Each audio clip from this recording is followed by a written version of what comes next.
Elias Grant wasn't just another first-class passenger. He was the kind of man who set the standards others followed. A self-made CEO dressed in a slate gray tailored suit and Italian leather shoes, Elias was no stranger to boardrooms or billion-dollar negotiations. Flight 248 on Aurelia Skies bound for Zurich was meant to be routine, a short journey before a high-stakes expansion meeting the next morning. As always, he had pre-ordered his premium meal, black truffle mushroom soup and lamb chops with red wine glaze. Nothing extravagant for a man like him, simply the level of service he had come to expect. But then something felt off. The flight attendant returned with a tight smile and a flat tone. "I'm sorry, sir. We've run out of the premium meal options. Please choose from the regular menu." Her voice was smooth, her shrug nonchalant. But it was the way she said it, distant, dismissive, almost indifferent, that struck Elias. She didn't wait for a response. She turned and walked away before he could say a word. When she returned, it was with a cold sandwich and a plastic cup of tap water. All around him, 5 white men in sharp suits were being served foie gras, smoked salmon, and fine wine on silver-rimmed porcelain plates. That's when Elias understood this wasn't a simple oversight. This was intentional. It wasn't about a missed meal. It was about being the only man of color in the cabin and being made to feel lesser. Again, for over 12 years, Elias had flown with Aurelia Skies. This had never happened before. His status, his loyalty, his pre-order, none of it seemed to matter now, because in that moment, he wasn't seen as a valued customer. He wasn't even seen as an equal. He stared down at the sandwich, then at the faint reflection of himself in the tray table. His jaw tightened, but his face stayed calm. He was being tested, and Elias Grant. He didn't flinch under pressure. He moved with purpose. What happened next wouldn't just change the tone of this flight. It would shake the foundation of Aurelia Skies and redefine what first-class treatment really meant. Keep watching, because what looked like a quiet moment of disrespect was about to become a masterstroke of power. No one saw coming. They didn't notice, but Elias did. To the rest of the passengers in first class, it was just another flight, another pour of vintage wine, another glance at a spreadsheet while cruising above the clouds. But to Elias Grant, this moment wasn't ordinary. It was a signal, and he had seen it before. It wasn't just the sandwich. It wasn't just being passed over. It was a pattern, a subtle, corrosive one, the type that hides behind polished smiles and polite tones. The kind of quiet discrimination that whispers, "You don't belong here." Elias had walked into countless rooms where he wasn't expected, let alone welcomed, and had owned every single one. But the sting never dulled. The looks, the assumptions, the silent decisions made by people who couldn't see beyond their own bias. Still, Elias didn't flinch. He didn't argue. He planned a quiet calculation. For 10 minutes, he sat motionless, externally calm, internally electric. His mind whirred. His fingers tapped the armrest softly, rhythmically. This wasn't poor service. It was targeted. Disregard. Someone somewhere had decided he wasn't worth the courtesy, but they'd chosen the wrong man. His phone vibrated in his breast pocket. A message from Sienna Rowe, his chief of staff. "Everything's smooth, boss." Elias stared at the screen, then replied with a single line, "Initiate audit flight 248 full crew ID. I want names before landing." This was no longer about a meal. It was about standards. It was about dismantling the system that allowed this kind of behavior to exist in silence. While the cabin crew chuckled softly with other passengers, the usuals, the ones who fit the mold, Elias sat in absolute stillness. Not because he had no response, but because he had already begun his. Meanwhile, back in Chicago, Sienna didn't hesitate. She knew this wasn't about ego. Elias never moved without purpose. By the time Flight 248 leveled out at cruising altitude, she was already deep in the internal employee portal of Aurelia Skies with clearance levels most executives only dreamed of. She moved swiftly, pulling cabin crew records, flagging prior complaints, and then she found it. The flight attendant who had served Elias that day had a troubling file. 3 unresolved complaints for discriminatory behavior, documented bias in seating and service preferences, a formal warning for excluding a disabled passenger from priority services buried under vague HR summaries. This wasn't a fluke. It was systemic decay, and it had festered under a brand that called itself luxury. Elias wasn't looking for payback. He was building precedent. What came next would ripple through the company's highest ranks because silence is expensive and bias has consequences. Back in the cabin, Elias made his move. He pressed the service button once deliberately. An older flight attendant approached. There was hesitation in his steps, a flicker of unease in his eyes. Something had shifted and he could feel it. Elias looked up calm but resolute. His voice carried none of the earlier courtesy, only quiet precision. I pre-ordered the premium meal. Instead, I was given a sandwich. I was told something about prioritizing certain guests. Would you mind explaining what that means? The attendant froze. His mouth opened, then shut again. A few incoherent words slipped out, but he couldn't form a proper response. Elias didn't need one. He simply raised a hand, silencing him with a single composed gesture. I understand, he said, then gave a small, final nod, as if confirming something, not for the attendant but for himself, and that was it. The man who had once been quietly overlooked was now fully in control, and by the time the wheels touched down in Zurich, Elias Grant would no longer be just a passenger. He would be the storm Aurelia Skies never saw coming. I understand perfectly. Elias's words were calm, precise, but they weren't a remark, they were a verdict. And from the moment he spoke them, the unraveling had already begun. Though Flight 248 was descending into Zurich, Elias was already several steps ahead. His plan was in motion, quietly, powerfully, and there was no undoing what had just been set in place. This was no longer about a forgotten meal, or a dismissive shrug, or a warm bottle of water in place of respect. It was about principle, about dignity, about accountability. Touchdown Zurich. As the aircraft rolled to a halt, two sharply dressed airline officials stood waiting at the gate, their postures rigid, their faces unreadable. Elias walked past them without a glance. He didn't need to speak. He already had. Just hours earlier, a short video discreetly capturing that moment of cold disregard had landed in the inbox of Aurelia Skies' CEO. Attached to it, a formal directive. Initiate full-scale internal audit Flight 248 crew roster, conduct records, discrimination complaints. Every detail. No exceptions, and the moment the CEO saw the name Elias Grant and he understood, this wasn't a suggestion. It was a reckoning. A trap set in silence. What the flight crew didn't know, what no one knew, was that Elias Grant had spent years quietly pushing for structural reform in boardrooms, brands, and entire industries. This wasn't the first time he'd uncovered a broken culture, but this time this was personal. An airline that flaunted exclusivity and prestige had just shown its true face, and Elias was ready. As the cabin crew disembarked expecting nothing more than the usual end-of-flight checklist and polite nods, they were met instead by a waiting team from human resources and corporate security. No greetings, no pleasantries, no explanations. Only one line spoken with firm finality. You're needed for a formal inquiry. Effective immediately.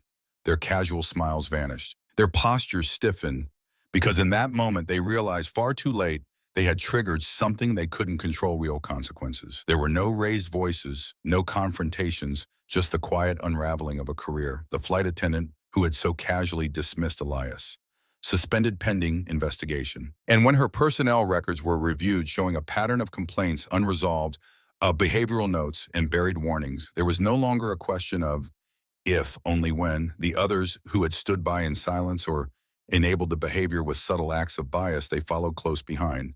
What had once been brushed off as routine now carried weight, and that weight came crashing down, because they hadn't just overlooked a customer. They had failed to recognize the force seated quietly in 1A, not just a man of wealth, but a man of conviction.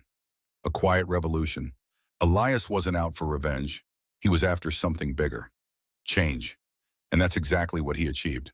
Aurelia Skies was forced to initiate a full-scale internal review of its diversity practices, mandatory staff training, overhauled service protocols, transparent disciplinary standards. And for the first time in its luxury-obsessed history, the airline began listening to the very voices it had long dismissed.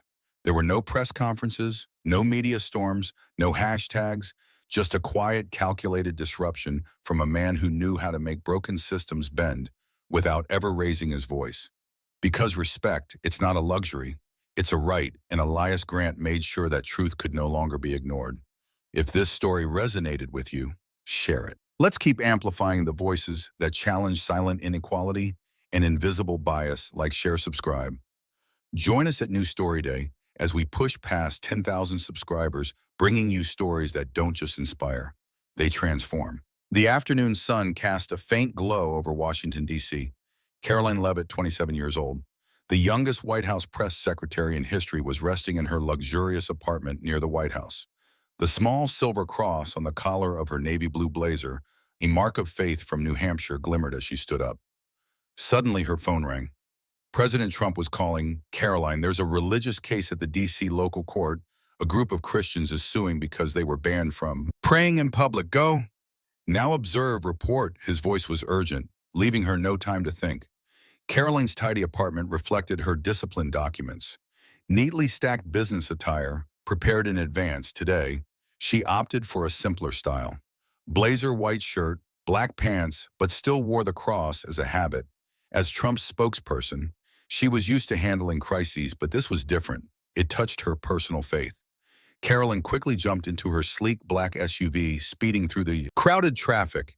NPR blared the news, but she turned it off, focusing on the unexpected task ahead. Before diving into the story, comment where you're watching from, and don't forget to subscribe so you won't miss the latest stories. Caroline Leavitt pushed through the glass doors of the D.C. local court, stepping into a stifling, chaotic space. The crowd's murmurs rang out like an off-key symphony, citizens awaiting minor cases, traffic violations, contract disputes mixed with the clacking of keyboards from the clerk's corner. She glanced at her watch, 2:53 p.m. Just a few minutes remained before the religious case hearing began, the one Trump wanted her to monitor closely. Caroline chose a hard wooden chair in the middle row, sat down her document bag, and opened her phone to take notes. The silver cross on her neck glimmered under the fluorescent lights, but she didn't notice the eyes around the room fixating on her. The courtroom wasn't large, but its clutter made it feel oppressive. A middle-aged man in a t-shirt printed with "I am King" sat up on, and a few seats away, fiddling with his phone to her right, a young woman wearing an oversized necklace shinier than a chandelier whispered to her lawyer. Caroline frowned. Clearly, dress code rules here weren't strict. She focused on her task, documenting details of the Christian group suing the government for banning public prayer in a local park. This was an ISS. Trump wanted to turn into a symbol for conservatives, and she was his eyes here. The wooden door behind the judge's bench swung open, and Judge Charles Hargrove stepped out. At 62, he carried a rigid demeanor. Salt and pepper hair combed back, wire-rimmed glasses slipping down his nose, and a black robe pressed flat as if just ironed. The crowd fell silent as he sat, his cold, sharp eyes scanning the room. "Rise," shouted James Wilson, a tall black BFF with a stern face.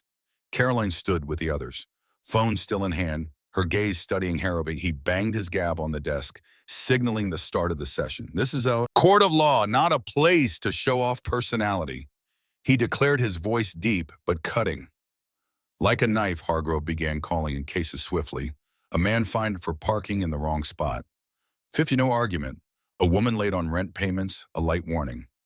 Caroline took notes, noticing Hargrove ran things like a machine, efficient but cold.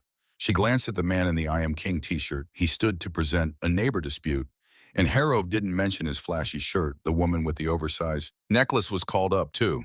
No word about her jewelry. Caroline frowned again.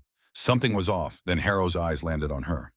He stopped mid-sentence, his hand flipping through paper, stalling, his eyes behind wire-rimmed glasses, narrowing as if recognizing something. "Miss Leavitt," he said, his voice icy but with a hint of hesitation, clearly having recognized the familiar face from White House press briefings. Caroline looked up, unsurprised, standing with natural composure. The crowd turned to look at her, murmurs rising as a few others recognized her too. That cross Hargrove pointed at her neck, his tone rigid. "It doesn't belong here. The courtroom is a neutral place, not somewhere to display faith." Caroline glanced around. No prohibitive sign hung on the walls. She replied, her voice clear and confident. "I'm Caroline Litt, White House press secretary, here to observe a case for work. This is a personal item protected by the First Amendment, violating no rules." Hargrove squinted, his face raining work. "This isn't the place to wear that and cause trouble. The courtroom is neutral. Not a church." He banged his gavel again as if to emphasize his authority. James Wilson, the bailiff, stood near the bench, tilting his head to observe Mrs. Thompson. The middle-aged court clerk, with her hair in a tight bun, stopped typing, glancing at Caroline with curiosity. The man in the t-shirt and the woman with the oversized necklace whispered to each other, clearly surprised that Hargrove didn't notice them. Caroline stood still, gripping her phone tightly. She realized instantly Harrov wasn't just targeting her, but the cross itself, a symbol he seemed to despise, sir. I have the right to wear it under the First Amendment, she said, her voice calm but firm. Harrov cut her off immediately. Don't lecture me on the law. Step up to the bench now. The crowd held its breath. Caroline took a deep breath, stepping up to the defendant's stand, her heels clicking lightly on the old wooden floor of the D.C. local court. The room fell silent, all eyes fixed on her. The silver cross on her navy blazer collar glimmered under the lights like a small flame amid an approaching storm. Judge Charles Hargrove sat elevated, his eyes behind wire-rimmed glasses, narrowing further, his face growing red with anger. So what are you doing here with that thing? Missile it, he asked, his voice low, but sharp as a razor, clearly trying to maintain an air of authority. Sir, I'm here on duty. Have the right to wear it, she replied, still clutching her phone, her thumb discreetly switching on the recording mode. Harrov banged his gavel on the desk, the sound echoing through the room. I've seen plenty of people like you thinking faith gives them the right to disrupt anywhere. This is my courtroom, and I say it's not allowed. He leaned forward, gripping the gavel tightly. Do you know this behavior is contempt of court? Carolyn furrowed her brow quickly, glancing around the room. Man in the I Am King t-shirt sat there unnoticed. The woman with the oversized necklace whispered to her. Lawyer ignored, yet her tiny cross was the problem, sir. I'm not disrupting anything, she replied, her voice still steady.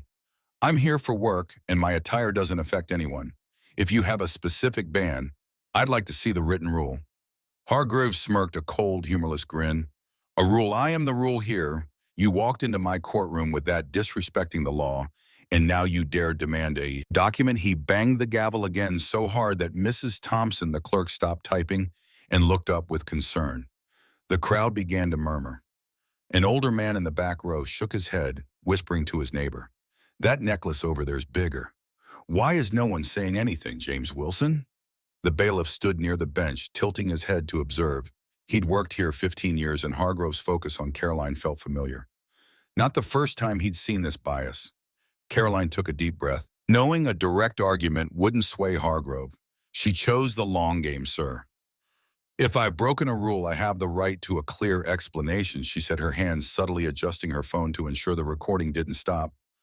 Harrov sneered clearly, taking her words as a challenge explanation. Here's your explanation. I'm finding you $500 for contempt of court. He banged the gavel a third time, the sound ringing like a final verdict. The crowd gasped. Miss Thompson looked up, fingers pausing. Over the keys, her eyes uneasy. $500, young woman whispered to her friend. Just for a cross, the man in the I Am King t-shirt let out a small chuckle, but quickly silenced himself as Harrov glared his way. You'll pay today before you leave, ARG. Grove continued, his tone like a lecture. Maybe this fine will teach you to respect order. This isn't a church, Miss Levitt, nor a stage for your performance. He leaned back smug, as if he just won an unchallenged fight. Carolyn stood still, her sharp eyes fixed on Hargrove. Sir, I understand your ruling, she said, her voice even but laced with resolve. But I have the right to ask, why aren't the others in this room with printed shirts? Big necklaces, fine too. R's face flushed, his hand gripping the gavel until his knuckles whitened. Don't change the subject, he shouted. You're the only one here bold enough to bring a religious symbol into my courtroom. That's the difference, Carolyn nodded slightly, as if confirming her suspicions. She said no. More, but her mind was clear. Hargrove wasn't just biased, he was targeting Christian faith deliberately. Mrs. Thompson resumed typing, but her fingers trembled in her 12 years as Hargrove's clerk. She'd rarely seen him. Fined so harshly for something so trivial, James Wilson stood near the bench. Arms crossed, his glance at Caroline, carrying a hint of empathy. He'd watched Harrov handle hundreds of cases, and this focus on the young woman stood apart. The crowd's whispers grew louder, some sneaking out phones despite the no filming rule. Caroline stood there, still holding her phone, her mind racing. She knew this wasn't just a fine, it was a chance to expose something bigger. Are you done, sir? She asked, her voice soft but cutting. Hargrove frowned, caught off guard by her composure. Not yet, he replied. You'll pay, and I'll move on with the session. Sit down. Caroline didn't sit. She stepped closer to the bench, resting her hand on its edge, her eyes never leaving Harov. "Oh, pay, but we're not done here," she said, her voice low but brimming with determination. A.R. Garvey smirked again, but this time it faltered slightly. Carolyn Levitt stood firm at the defendant's stand, her gaze locked on Judge Charles Harov. The silver cross on her navy blazer collar gleamed like a silent challenge. Hargrave had just fined her $500 for contempt of court. His face flushed red with triumph, his hand still gripping the gavel. The crowd in the D.C. local court held its breath, the murmurs fading Miss Thompson. The clerk stopped typing, her anxious eyes darting between Caroline and Hargrove. James Wilson, the bailiff, stood with arms crossed, tilting his head as if anticipating something bigger. Hargrove broke the silence. "Did you hear me, Miss Levitt? $500 payable today." "Sipe down. We have other business." He banged the gavel, signaling an end. But Carolyn didn't budge. She took a deep breath, placed her hand on the bench's edge, and spoke, her voice clear, calm, yet sharp as a blade. "Sir, before I sit, I need to clarify a few things for the record." Harrow frowned, caught off guard by her steadiness. "The record, you've got no right to demand anything here," he snapped, but his voice wavered, as if sensing something coming. Carolyn gave a slight smile, not taunting, but the confidence of someone in control. She pulled a small, gold-gleaming card from its document bag and held it up for all to see. "I'm Carolyn Levitt, White House press secretary serving under President Donald Trump. But what you don't know, Judge Hargrove, is that I don't just talk. Well, I know the law deeper than you might think," the crowd gasped. The man in the I Am King t-shirt gaped. The woman with the oversized necklace whispered to her lawyer. Harrow froze his hand on the gavel. Stilled midair. "That doesn't change the fact that you broke my rules." "ARG," Grav muttered, his voice fading, but Caroline didn't let him regain his momentum. She stepped closer to the podium, her voice echoing. "Throughout the room, your rules are your personal bias.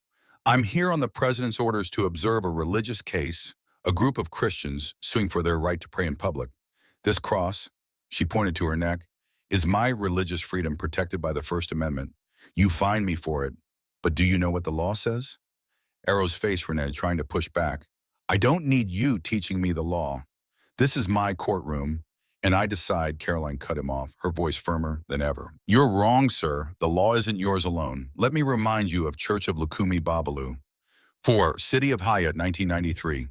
The Supreme Court ruled that banning religious symbols without just cause violates the Constitution.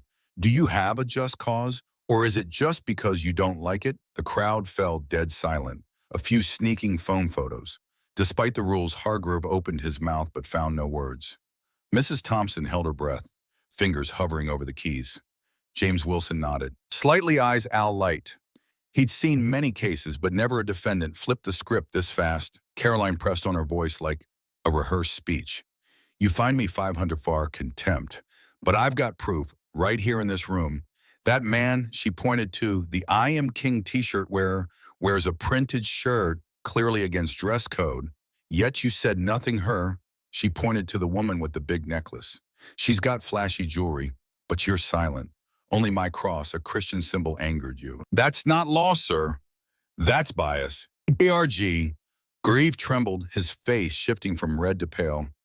You're slandering me," he stammered, his voice weak, unconvincing. Caroline didn't stop. She raised her phone.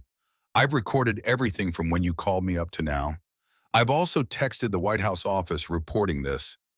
"Justice, you want to find me? Fine, but this doesn't end here," the crowd erupted. In whispers, someone shouted, "She's right."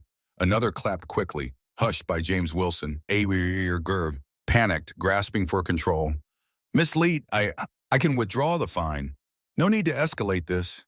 He banged the gavel feebly, his voice shaky, but Caroline shook her head, her gaze unwavering. "No, sir. Withdrawing it because of who I am only proves you're more wrong. The issue isn't me. It's how you run this court. I demand you review the past 6 months' records, all fines tied to religious symbols, and I propose mandatory First Amendment training for court staff, including you, the courtroom." Exploded, the older man in the back, stood clapping, yelling, "That's right," a young woman whispered.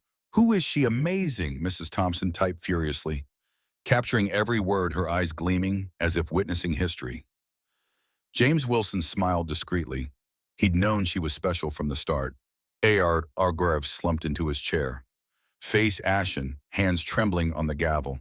He looked at Caroline, truly seeing her for the first time, not as a defendant, but as a formidable foe.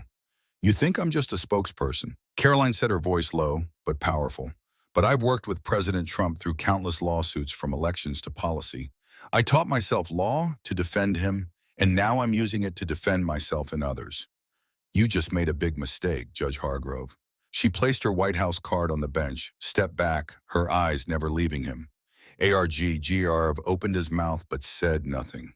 He knew he'd crossed someone, not just smart, but a legal genius. The crowd erupted again, scattered applause breaking out.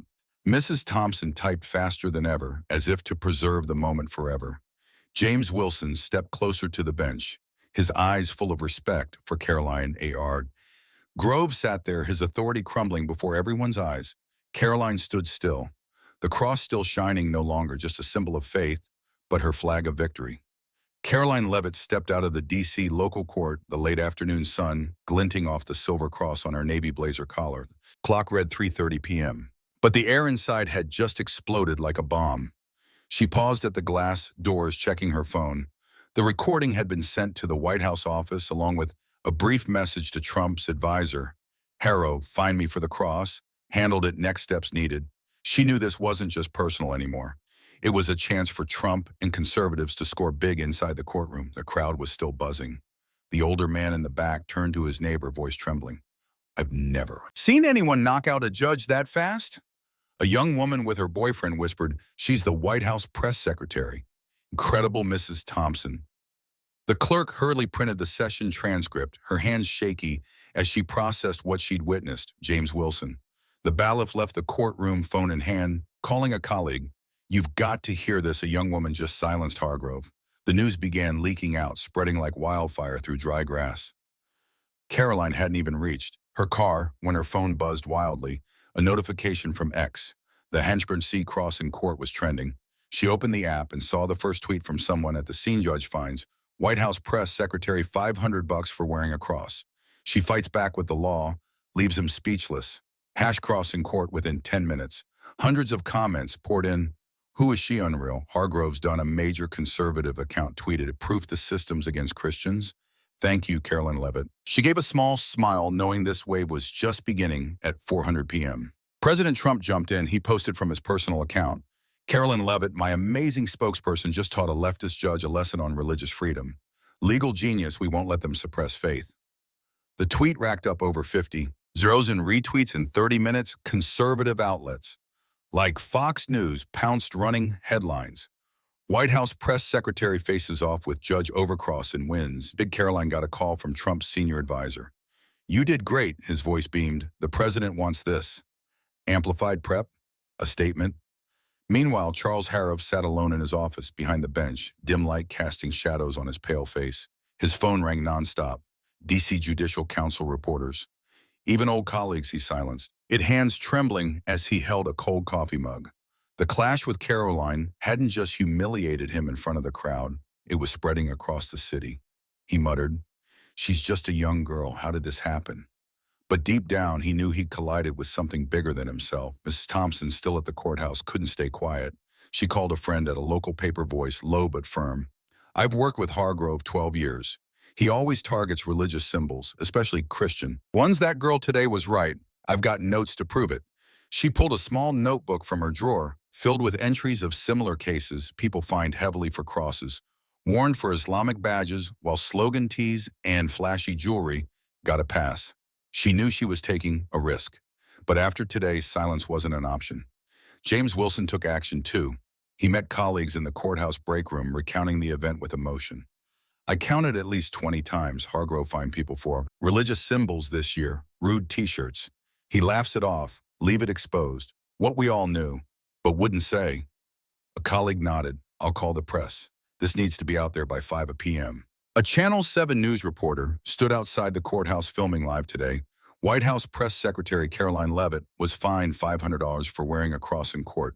She fought back, and now the city's buzzing on X hash. Cross in court soared past 100,000 mentions. People shared their own hair-grieved stories. He fined me $200 for a prayer badge last year. I saw him scold a mom for a cross in a divorce case. A big account posted a short video. Someone secretly filmed in court. Caroline holding up her White House card, her voice ringing out strong. The clip went viral, hitting 1 million views in hours. Caroline sat in her car parked on a quiet street corner, watching the news explode. She called her husband, a low-key businessman. Her voice, calm but excited, honey. I just shut down a judge. This is about to get huge. He laughed over the phone. You always pull off crazy stuff. Stay safe, she nodded. Hung up and opened an email from Trump's office. Prep for a press conference. Tonight, we're turning this into a win at home. Harov turned on the TV, seeing his face on the evening news. Judge faces backlash after finding press secretary. The bold headline flashed. He switched it off, hands shaking. The Judicial Council had called demanding he explain himself by morning. He knew his 30-year career was teetering all because of a 27-year-old and her tiny cross. The next morning, the D.C. Judicial Council's office buzzed like a beehive. News of Caroline Leavitt and Judge Charles Hargrove had swept through Washington, forcing the council to launch an urgent investigation. Linda Martinez, a seasoned investigator with 20 years' experience, stood before a long table spreading out dozens of case files from Hargrove's court. Her team had been working nonstop since 6 a.m. After receiving an official complaint from the White House office filed by Caroline last night, we've got 48 hours to report. Linda told her team, her voice firm, find everything tied to Hargrove and religious symbols. Caroline, meanwhile, sat in her White House office, prepping for tonight's press conference at Trump's command. She reviewed the courtroom recording, sending another email to his advisor. I've got data from X-Hundreds accusing Hargrove of bias. Push this hard, her phone buzzed constantly. Messages from lawyers, reporters, and supporters. A law student wrote, "You inspire me." Hargrove finded my mom for a cross once, Caroline smiled, knowing this was no longer just her fight. It had reached thousands at the courthouse. Mrs. Thompson entered the investigation room, clutching her small notebook. I've tracked 12 years with Hargrove, she told Linda. Her voice shaky but resolute. He always targeted religious symbols. Crosses, hijabs, anything. Stand out but crude shirts. Our loud jewelry. He let them slide. Linda flipped through the notebook, spotting dozens of cases.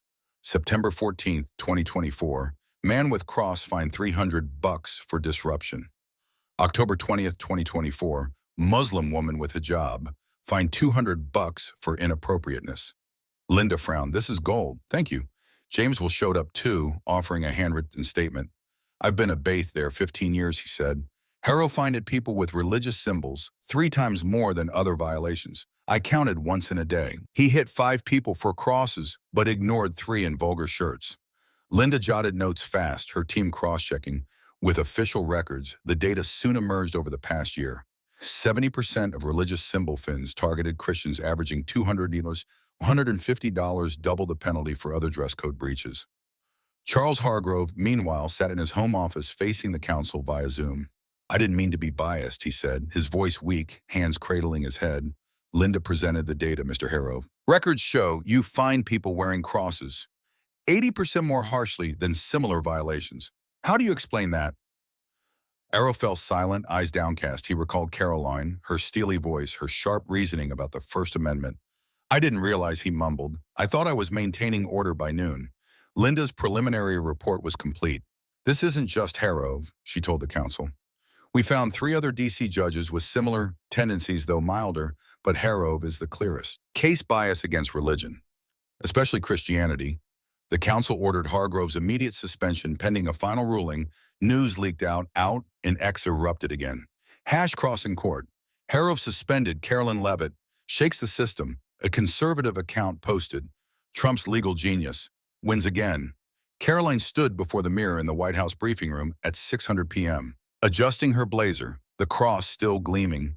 Trump walked in, clapping her shoulder. You made me proud, Caroline, tonight. We show them religious freedom is untouchable, she nodded. Saying to the podium, camera flashes firing nonstop. Yesterday, I was fined for wearing a cross, not because I was wrong, but because a judge thought he was above the law, she said, her voice resonating. I fought back, not just for me, but for everyone treated unfairly for their faith. The press crowd buzzed, questions flying, but she answered calmly, citing law. An ex-data Arrow watched the briefing on TV. Hands trembling, he turned it off. Sitting in darkness, his phone overflowed with messages. Colleagues distancing themselves, reporters hounding him. But what shocked him most was Thompson and Wilson's testimony, people he trusted. He opened his laptop, searching the church of Lukumi Babalu. I ruling Carolyn mentioned reading it, he sighed. She's right. I was wrong for the first time in 30 years. Harrow felt small. He called the council voice hoarse. I'm resigning, but I want to help fix this the next day. Hargrove appeared at a small council meeting, no longer in a judge's robe. I didn't see my own bias, he said, eyes red. Carolyn Levitt opened my eyes. I want to join the training so no one repeats my mistakes. Linda nodded, noting Hargrove's turning around could be useful. The news spread, sparking debate. Some on X mocked Hargrove's, faking it, but others supported, at least he admits fault. Rare, Caroline, back in her office, got an email from Linda Hargrove, resigned, agreed to train you, changed him. She glanced at the cross in the mirror, smiling. The case she'd come to observe, the Christian group suing the government, was now just a small part of a bigger story. She turned an ordinary day into a spark for change, not just for Hargrove, but for the whole system. Just 4 days after the incident at the D.C. local court, the atmosphere in Washington shifted noticeably. Carolyn Levitt stood in her White House office, gazing out the window at Pennsylvania Avenue. The silver crest on her navy blazer collar still shone, now a symbol of a movement bigger than she'd imagined. Her phone buzzed with messages from Trump conservatives and everyday people thanking her for speaking up. An email from the D.C. Judicial Council had just arrived. New regulations asked, "Thank you, Miss Levitt." She smiled, knowing this victory wasn't hers alone. After the lightning-fast investigation, the council issued new rules for D.C. courts. No bans on religious symbols unless they genuinely disrupt, and all staff from judges to clerks must undergo mandatory First Amendment training. Linda Martinez, the lead investigator, stood before the council, stating the Harrow case shows we need more transparency. By training is the first step. A new plaque went up outside the courthouse inscribed, "Religious freedom, a right beyond violation." Carolyn saw the news on X, where Hashcross in court still trended. BC changes laws thanks to Caroline Levitt. Charles Hargrove, no longer a judge, appeared at the first training session. He stood before dozens of court staff, voice raspy but sincere. I thought I was fair, but I was wrong. Caroline Levitt taught me to look at myself. Don't let bias blind you. The crowd was quiet, some nodding misses. Thompson, now appointed to oversee the court's transparency program, sat in the front row, taking notes. James Wilson, leading training for court BFFs, added, "We're the eyes and ears. Here, if we see injustice, we speak up." Harrow watched them, knowing he was making amends, a small but necessary step. Caroline hung the $500 fine receipt in a glass frame on her White House office wall. It wasn't just a memento. It was a reminder of one person's power to stand up. Trump walked in, clapping her shoulder. "You're a star, Caroline. The religious freedom crowd loves you, and so do I." He laughed heartily, voice booming. "We just big, keep the momentum going." She nodded, prepping for her next speech at a conservative event in Virginia, where thousands waited to hear the White House's legal genius. The incident's impact stretched beyond D.C. States like Texas, Florida, and Ohio began reviewing their own court rules. Texas's governor tweeted, "Thanks to Caroline Levitt for reminding us about religious freedom. Texas will follow." A group of Florida lawyers filed for similar training. Citing Hashcross in court on X, people posted photos wearing crosses, Islamic badges, or Buddhist bracelets captioned, "My freedom, no one can ban it." Carolyn read these posts. Pride swelling, she hadn't expected one courtroom moment to ignite such a movement. The next day, Caroline stood on a stage in Virginia before a crowd of 5,000 waving religious freedom banners that day. "I just wanted to do my job," she said, voice carrying over the speakers. "But when a judge fined me for my faith, I couldn't stay silent. This isn't just my win, it's ours." The crowd roared with applause, some shouting, "Caroline for president." She smiled, waving camera flashes, popping the cross, gleaming on her neck, became a viral image across social media, dubbed by the press as the symbol of resilience. Back in D.C., Mrs. Thompson oversaw new record keeping.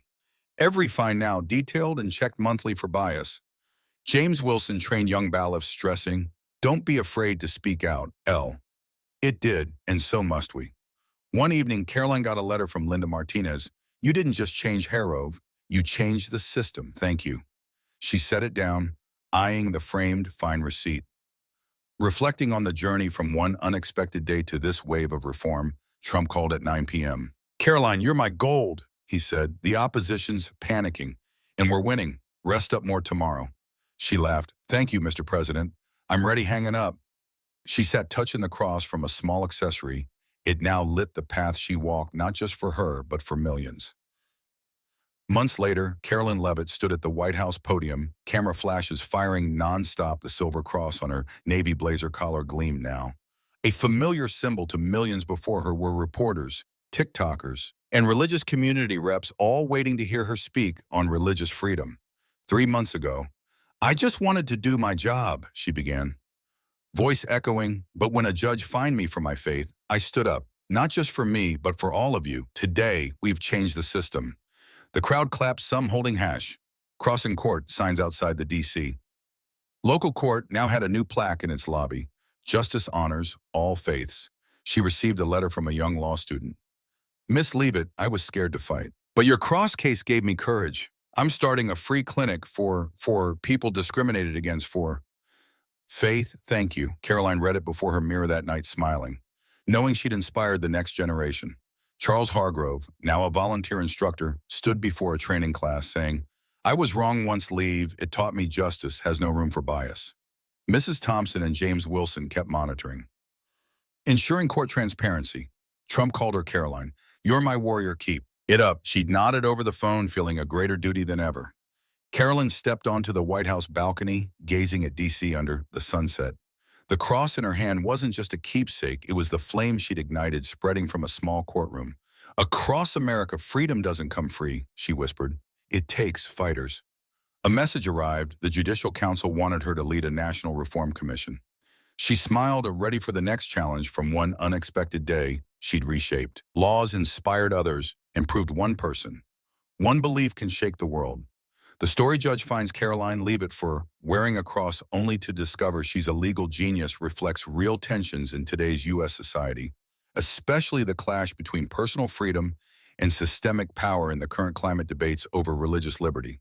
Judicial bias and social media sway are commonplace. Caroline's finding by Judge Harrow for her cross mirrors how some public officials impose personal views on the law, a pattern Americans see in lawsuits over religious symbols at schools or public spaces.